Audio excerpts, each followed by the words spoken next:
Excuse me ha, hindi ba ang memay namin ha? Ang memay namin isa lang kalab team ha. Charot! Charot! Charot! Charot! Ay na! Hi guys! Welcome back to my YouTube channel and welcome back to another Chikahan with Cardoding. Dito lang yan sa The Cardoding Show. But before get started, sa mga hindi pa nakaka-subscribe at bago pa sa akin channel, i-click mo na yung subscribe button to be part of my Carding Squad. I-like, i-share, favorite na itong video na ito para good vibes at happy lang! Yes guys! For today's video, ang gagawan nga natin ng Chikahan with Cardoding. Ito nga yun guys. Alam naman natin guys na pinalabas na ang first or pilot episode ng Once Upon a Time, Ikaw Ang Gusto Ko. Nakakatawa guys kasi ikaw ang gusto ko. Ayun na nga guys, pag-uusapan at magkwekwentuhan tayo about sa nangyari doon sa first episode ng Ikaw Ang Gusto Ko sa Once Upon a Time. Disclaimer guys, I just want to share my reaction. I just want to share my comments or kung ano yung napuna ko dun sa first episode ng Once Upon a Time. It's not my intention na maging spoiler. Spoiler! It's not my intention para ikwento at hindi na kayo manood. Siyempre, inihikayat ko pa rin kayo manood ng first episode sa iWant TV or in-upload na rin po sa YouTube channel ng ABS-CBN Entertainment. Yan na guys ha. Ayun na guys. Kaya guys, but before we get started, eto na yung shoutout time! Shoutout time! Shoutout time! Yes guys! Shoutout po kay Virginia Marsan. She's from Hong Kong. Hello po! Shoutout din po kay Nancy Kagot. She's from Consolacion, Cebu. Hello po! And shoutout din po kay Miss Maricel Pin. Happy birthday, Miss Maricel Pin! Kung nanonood mo to, kung napapanood mo to, happy birthday po, Miss Maricel Pin. Dahil birthday po niya ngayon. Pa-shoutout din po kay Miss Rachel Ribas. Pa-shoutout din po daw, sabi ni Farida. Ito po yung sabi niya. Pa-shoutout po, Fe Fernandez. Management, Maywardian Get Together, member from Kuwait. Ang admin po namin ay si Mr. Eber Kagatgat from Malaysia. Hello po, shoutout po sa inyo. Shoutout din po kay Nolita Soberano. OFW po siya from Oman. Shoutout din po kay Emski Sarven. Hello sis! Shoutout na kita. She's watching from Taiwan. Member po siya ng Mayward, head admin po siya ng Mayward Taiwan chapter. Shoutout din po kay Cherry Mayward. Tama ba? Cherry Kalag. Cherry Kalag pa rin pangalan niya. Sorry, shoutout po. Shoutout din po kay Connie Pantus. She's watching from Malaysia. Hello po, God bless you too. Shoutout din po kay Irono Lasor. Yan, shoutout po. Shoutout din po kay Teresa Abad. She's from Bayward. Winnipeg. She's watching from Winnipeg. Hello po. Shoutout din po kay Demigod. Hello. Tama ba? Pa-shoutout din po kay Acornatch. Ang hirap ng pangalan. Oh my God. Shoutout po kay Acornatch. Hello po. Thank you for watching. Shoutout din po kay Nora Tadle. Hello po, Miss Nora Tadle. Na-shoutout na po kita. God bless you po. Shoutout din po kay Sandra Saik from Saudi Arabia. Shoutout po kay Sandra Saik from Saudi Arabia. Hello po. Thank you for watching. Ayun nga guys, sorry, medyo sinisipon kasi ako ngayon guys. And shoutout din po sa mga member ng Mayward Beautiful Souls. Hello po, kasali po ako sa GC nila. Sa mga admin po ng Mayward Beautiful Souls. Hello po. Kaya guys, kung gusto nyo ma-shoutout dito sa akin channel, comment down below. Paki-comment po yung buong pangalan, kung taga saan ka po, rather. Kaya guys, wala na maraming satsat. So without a further ado, let's get started. Ayun nga guys, magkukwentuhan na tayo guys. Kaya kailangan guys closer. Lapit kayo guys at makinig kayo sa akin. Dahil alam naman natin guys na si Maymay Entrata, ang kanyang kantang Shanawa ay ang pinaka the best song this year 2018. Diba guys, kakatapos lang ng kanyang MOR. At ngayon, pinalabas na nung Sunday kahapon ang kanyang first episode dito sa Once Upon a Time, Ikaw Ang Gusto Ko. At guys, napakataas ng ratings guys. Versus sa kabila guys, kung ipapangalanan ko anong network yun, baka bago tayo. Ang ratings ng Ikaw Ang Gusto Ko ay 26-14! Gusto ba yan? Oh my God! Nakakatuwa guys. Oh my God!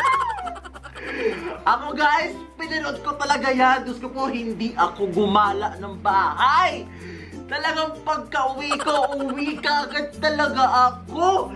Talagang nung sinabing Sunday na kailangan ko mapanood yung first episode. Ayoko mapanood sa YouTube. Gusto ko mismo sa malaking TV namin. Gusto ko yung mapapanood ko talaga yung actual. Ayoko lang sa YouTube. O kaya sa iWant TV. Gusto ko talaga sa ABS-CBN. Oh my God, talagang sabi ko sa mga kapatid ko guys, sabi ko, hoy, gisingin niyo ako ha. Tutulog lang ako ha. Ano ko, pag di ako hinihiyari kayo sa akin, talagang inaway ko talaga yung kapatid ko para gisingin ako para makapanood Once Upon a Time. At ito pa guys, i-share ko lang. Nakakatawa kasi kasi yung kapatid ko, yung lagi kong kasama sa video, si JR. Solid Mayward fans din yun guys. Bale, inabangan din niya ang first episode ng Ikaw Ang Gusto Ko sa Once Upon a Time. Talagang kasama ko siya manood guys. Talagang buong episode guys, sobrang nakangiti lang ako. Diyos ko po.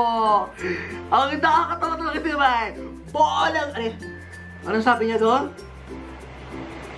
Ano masabi niya? Perlas na bongga! Diba? Perlas na bongga. Diba?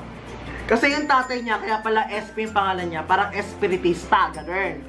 Tapos yung tatay niya parang nabangga at siya yung pumalit sa katayuan ng tatay niya. And ito na ngayon kwento guys. I just want to share yung pinaka-brief nung brief story ng Ikaw Ang Gusto Ko. Kaya pala naging espiritista si Maymay Entrata kasi nga yung tatay niya ay isa ring espiritista. Yun nga guys, wala nang makakatulong, wala na siyang hanap buhay. So parang ginaya na lang din niya yung trabaho ng tatay niya. Pero yung tatay niya talagang nakakausap ng espiritu. Yung nga lang si Maymay, niloloko na lang yung tao para pagkitaan nila yon. Parang sinasabi niya nakakausap yung mga kaluluwa, nakakausap siya ng mga espiritu. Ginamit niya lang yung guys para matulungan niya yung kapatid niya at para ma-arouse na yung pagkain nila sa araw-araw. Which is bad naman talaga guys kasi hindi mo kailangan mo magsinungaling. Pero ayun yung kwento guys, diba? Sabi nga dun sa trailer, mapupulutan mo ng aral. Syempre sa umpisa, kailangan mo munang mamulat sa tama. Parang kailangan mo muna magkamali kasi alam naman natin guys, tao lang din tayo. Lahat ng tao nagkakamali. Hindi tayo perfecto guys. Siguro may dahilan kaya bakit niya nagagawa yon.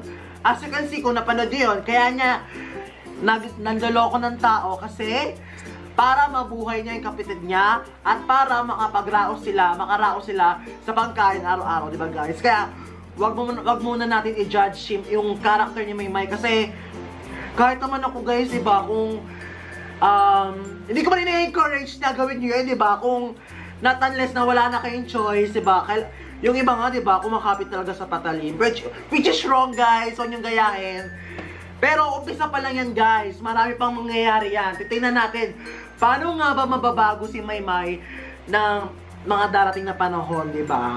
Ayun na nga, talagang yung pinakakilig part nung pinakakilig part sa akin nung yung first episode ng Mayward. Ito yung binubuli kasi si Maymay ng mga kapitbahay nila. Eh di, si Vincent pala, parang regular customer ng tatay niya sa pagkakausap sa espiritu ng asawa niya dati. Eh di, parang magkakabata na, parang magkakilala na talaga sila. Ayun nga, may nambuli kay Maymay, tapos pinagtanggol niya si Maymay. Sabi niya, oh, boyfriend ko si SP, bakit? Anong problema nyo?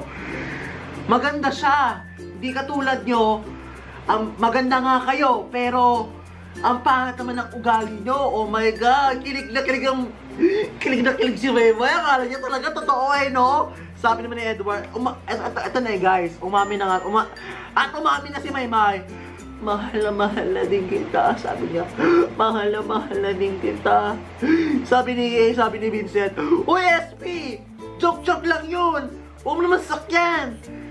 Kaya ko na naman sinabi kasi para hindi ka bulihin ng mga kapitbahay nyo. Sobra siya nasaktan. Oh my God. Oh my God. Ayun na nga guys, yung going forward sa kwento ko kanina, ayun na nga, napahamak na nga si Maymay at saka yung kapatid niya dahil sa panloloko niya sa mga tao. Diba nga si Wilma Dacent, which is totoo naman, yung hula niya, kasi pinatanong ni Wilma Dacent kung nasan na yung bag na ninakaw nila, yung parang niloko nila kasing matanda na para mag-invest, parang networking, ganyan-ganyan, para laguin daw yung pera, diba? Nandun naman sa bahay ng lalaki. Yung nga lang, parang natunugan sila, napupuntaan siya, so nagtago siya. So, niresbakan siya. Ayun na nga, doon na nga natapos ang pag-eksena. And, doon nga natin malalaman next episode kung paano magiging espiritu, paano mamamatay si Edward Barber doon sa episode na yun. Ayun guys. Kaya guys, ang pinaka-reaction ko doon sa first episode ng Ikaw Ang Gusto Ko sa Once Upon a Time, talagang umpisa pa lang guys, talagang nahook na talaga ako. Talagang alam mo yung pag nanonood ka guys, talagang hindi mo pwedeng hindi tutukan guys. Kailangan bawat segundo ng eksena nila talagang aanin mo yung istorya para maintindihan mo, para maalaman mo kung saan nanggaling yun. Talagang aanin mo yung istorya, talagang susubaybayan mo, ganun. Ako talaga guys, nakatulala talaga ako sa bahay namin, sa kwarto namin. Ay naku, so ikaw, hindi ako istorbuhin ha. Nanonood ako, ikaw ang ko ha. Siyempre, bagong manonood ako naman sa Paratime, bago ko natulog, siyempre nag-ingay tayo sa Twitter. And guys, nga pala, congratulations to us dahil trending nationwide. Trending number 2 ang Once sa Ikaw Ang Gusto Ko. Oh my God guys, Mayward Flyers, Mayward fandom, congratulations to us. Oh my God, tagumpay na naman tayo sa show winner. Winner. Talagang, grabe, talagang, oh my God, ito rin oh my God talagang, hi my God. Pero yung iba naban kasi yung account nila. Pero ako guys, hindi ako naban kaya nakapag-retweet ako. Talagang nag-post ako. Kaya guys, kung gusto niyo ako i-follow sa Twitter, promote ko na yan. At @DaCardodings, guys, ha? I-follow niyo ako sa Twitter para makapag-tweet tayo, guys. Balaga, guys. Ayun na nga. Na-share ko lang, di ba? Ayun na nga, di ba? Sabi ko nga, talagang ang ganda. First episode pa lang, guys. Talagang mauhook ka na talaga dun sa istorya nila. Napaka-interesting. Talagang maano ka talaga na panoorin natin to kasi for sure lahat alam ko makaka-relate lahat ng tao kasi alam natin na marami talagang gumagamit ng masama, di ba? Maraming gumagamit na maraming nagkatrabaho na napapahamak sila kasi ginagamit nila sa ibang paraan. Yun na lang yung magandang term. at the end, nagkakaroon sila ng moral lesson na huwag nilang gawin yon. Ay yung parang ipapaano sa atin, yung pinaka-moral lesson na ipaparating sa mga fans ng Mayward at sa mga viewers ng ABS-CBN. Di ba guys? At guys, parang nakakaano, kasi nga bago nangyari yung ang isi-share ko lang, kasi bago mangyari yung episode ng Once Sa Ikaw Ang Gusto Ko, may nang babash niya naman kay Maymay guys. Parang nag-comment siya na Mayward, nasa Once Upon a Time, anong moral lesson may bibigay niyan? Oh my God, grabe kuya. Huwag naman ganyan, kung sino ka man, huwag kang ganyan. Hindi mo pa nga napapanood eh. Gina-judge mo na kagad, diba? Panoorin mo muna. Saka mo i-judge bago ka mag-comment, diba? Hindi ba katapos ng episode eh, gina-judge mo na kagad yung project ni, ng Once Upon a Time ng Mayward. Huwag ganon, kung sino ka man, for sure mapapanood mo to. Huwag kang mang-judge kung hindi mo pa natatapos yung kwento. Panoorin mo muna. Huwag kang magsalita ng tapos. Baka yung sinasabi mo ay kainid mo. Charot. Diba? Ayun nga guys, sabi nila, Mayward, ano mapupulot na ano yan? Aral yan, kalandian. Oh my God! Hindi malandi ang Maymay namin ha. Excuse me ha. Excuse me ha. Hindi malandi ang Maymay namin ha. Ang Maymay namin isa lang kalab team ha. Charot! Charot! Charot! Charot!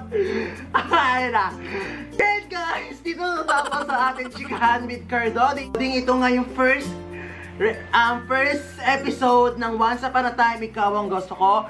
Ito yung nag-trending tayo sa Twitter at sobrang taas ng trending. Kaya guys, if you enjoyed it, don't forget to give a big thumbs up, i-like, i-share, i-favorite na itong video na to, at mag-subscribe ka na rin sa aking channel for more videos and to be part of my Carding Squad. Tandaan nyo guys, ako ang inyong baklang may laban na nag-iiwan ng isang kasabihan. Ano mang pagsubok ang pagdaanan, laban! Kaya guys, bye-bye! See you on my next video! Bye-bye guys! Panoorin natin ang second episode ng Ikaw Ang Gusto Ko sa Once Upon a Time next Sunday. Bye-bye guys! Bye-bye!